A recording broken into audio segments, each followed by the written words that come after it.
if we want to know at this point here, the slope of this curve.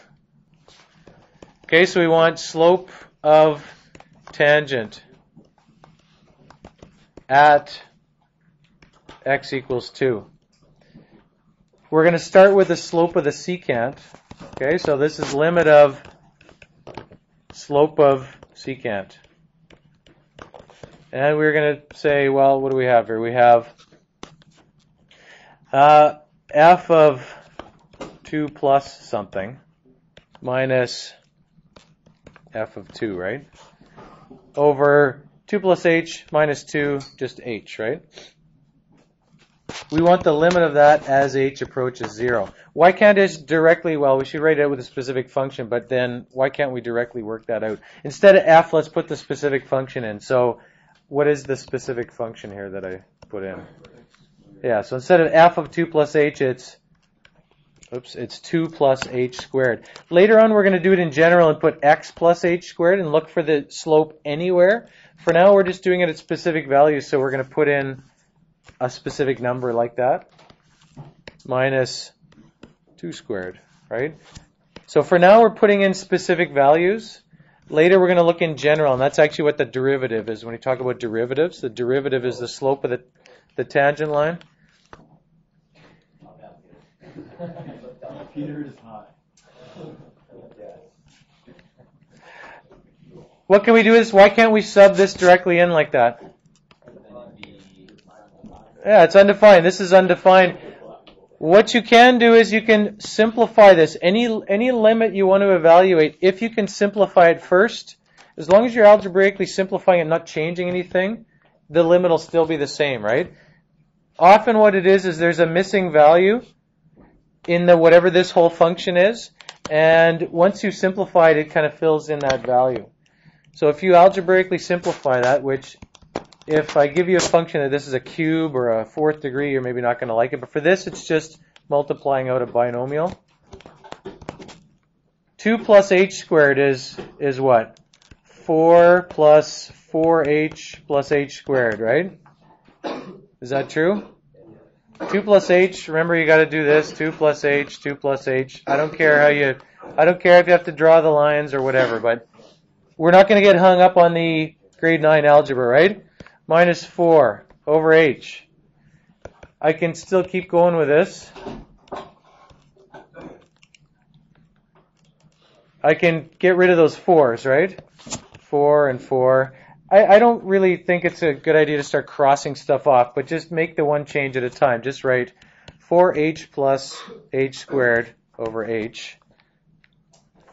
Yeah, now you can either factor out an h and cancel it if you want. Well, however you're looking at it, simplify that, whatever makes sense to you here. I have not evaluated the limit yet, so I'm going to keep writing that. Limit as h approaches 0. This is the same as 4 plus h, right? Divide each one by h, it's 4 plus h. If you want to factor it first to make it h times 4 plus h over h and then cancel the h's, you can. I'd really rather have you get in the habit of not crossing stuff off, because then what people tend to do is at this point, they do this. They don't write any of the stuff underneath, but they go cross that off, cross all these off, and then sort of write the answer after that. And it's pretty hard to follow your reasoning if that's what you do. It's better to rewrite it if you're trying to have someone follow your work. The limit of this now you can actually sub this in, right?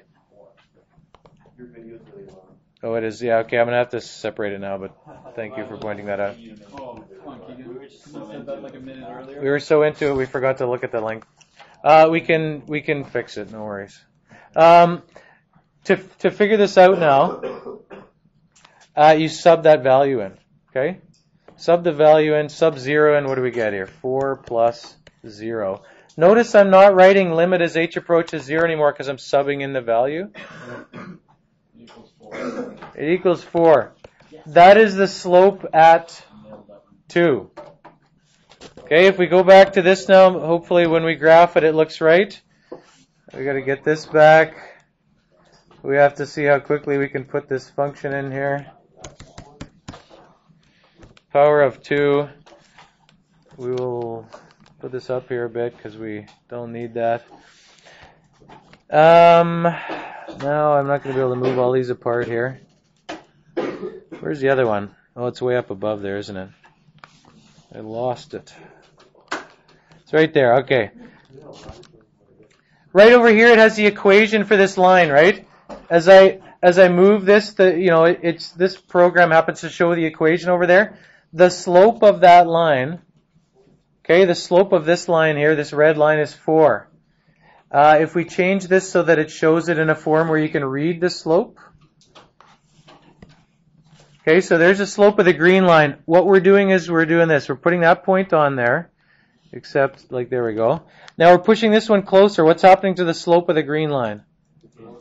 Getting closer to 4, right? If you actually push them together, and what you're doing when you're taking the limit, it's actually undefined there, but that's what you're using limits for, because you can't actually figure it out when the points are the same.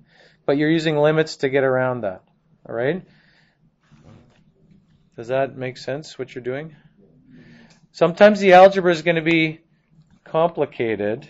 Certainly if we did functions with cubes and fourth degrees and stuff, the thing people don't like is actually having to expand this out. Because if you happen to have 2 plus h to the power of 5, it's not just 32 plus h to the 5th. You might have to remember your binomial theorem from grade 12 if you want to simplify that. Okay? You might want to look back on that. Here's the definition we wrote out on the previous page. The slope of this curve at this point, at a, and then the value of the function at a, is this limit provided the limit exists. In other words, if the limit doesn't exist, it doesn't have a slope at that point. Later on, we're going to talk about things when they don't have slopes there, when they don't have slopes at certain values. I would like you to try this. I want you to find the slope there at x equals a. I haven't given you a specific value. Maybe what you could do is, maybe as a part, if you want to make that part b, part a you could do at a specific value, if you want, at 3 or something like that. I don't know. At 4? Or what? I don't know. Slope at x equals 5. How about that? If you want, do it at a specific number first and then do it at a, because a, it's going to be an expression. And then on this side, you make it part c. Okay, you do that right now, please.